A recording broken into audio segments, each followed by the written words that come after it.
Neat paper leak కేసులో మరొక సూత్రధారి మనీషా గురునాథ్ ని సిబిఐ అరెస్ట్ చేసింది. 22 లక్షల మంది విద్యార్థుల భవిష్యత్తుతో కేంద్రం చెలగాటమాడిందని కేంద్ర మంత్రి ధర్మేంద్ర ప్రధాన్ ని బర్తరఫ్ చేయాలని రాహుల్ గాంధీ డిమాండ్ చేశారు.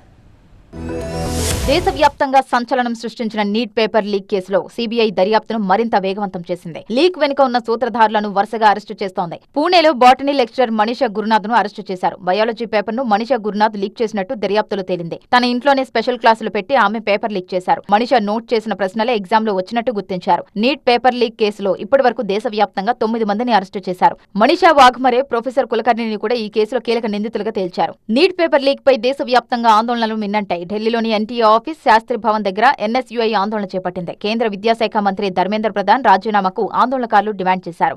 ఎన్టీఏ ఆఫీస్ ముట్టడికి యత్నించాయి విద్యార్థి సంఘాలు. పోలీసులు ఆందోళనకారులను అడ్డుకోవడంతో ఉద్రిక్త పరిస్థితులు నెలకొన్నాయి. యూనివర్సిటీల్లో ఆర్ఎస్ఎస్, బీజేపీ నేతలకు కీలక పదవులు ఇవ్వడంతోనే పేపర్ లీక్లు జరుగుతున్నాయని రాహుల్ గాంధీ తీవ్ర ఆరోపణలు చేశారు.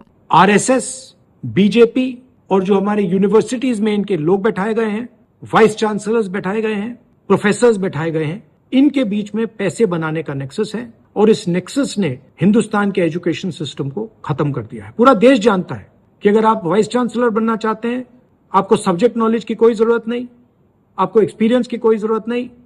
अगर आप आरएसएस के हैं तो आप वाइस चांसलर बन सकते हैं. अगर आपकी विचारधारा आरएसएस की नहीं है, आप वाइस चांसलर नहीं बन सकते हैं. यही है कारण कि इस देश में 80 बार पेपर लीक हुआ है और 2 करोड़ युवाओं का भविष्य बर्बाद हुआ है. प्रधानमंत्री को इमीडिएट ऑर्डर देना चाहिए कि धर्मेंद्र प्रधान जी को इस्तीफा दें, उनको सैक किया जाए और जो गिल्टी लोग हैं उनको पकड़ के जेल में डाला जाए. నేషనల్ టెస్టింగ్ ఏజెన్సీ ఎన్టీఏలో సంస్కరణలు తీసుకొస్తామన్నారు కేంద్ర మంత్రి ధర్మేంద్ర ప్రధాన్. ఎన్టీఏలో 2 జాయింట్ డైరెక్టర్లను నియమిస్తూ కీలక ఉత్తర్వులు జారీ చేశారు. దేశవ్యాప్తంగా దాదాపు 23 లక్షల మంది విద్యార్థుల భవిష్యత్తుతో ముడిపడి ఉన్న నీట్ యూజీ 2026 పరీక్షా పత్రాల లీకేజ్ వ్యవహారం ఇప్పుడు తీవ్ర సంచలనంగా మారింది. ఈ వివాదం కారణంగా నేషనల్ టెస్టింగ్ ఏజెన్సీ మే 3న జరిగిన పరీక్షను రద్దు చేయాల్సి వచ్చింది. నీట్ రీ ఎగ్జామినేషన్ జూన్ 21న ఈ పరీక్షను దేశవ్యాప్తంగా తిరిగి నిర్వహించనున్నారు.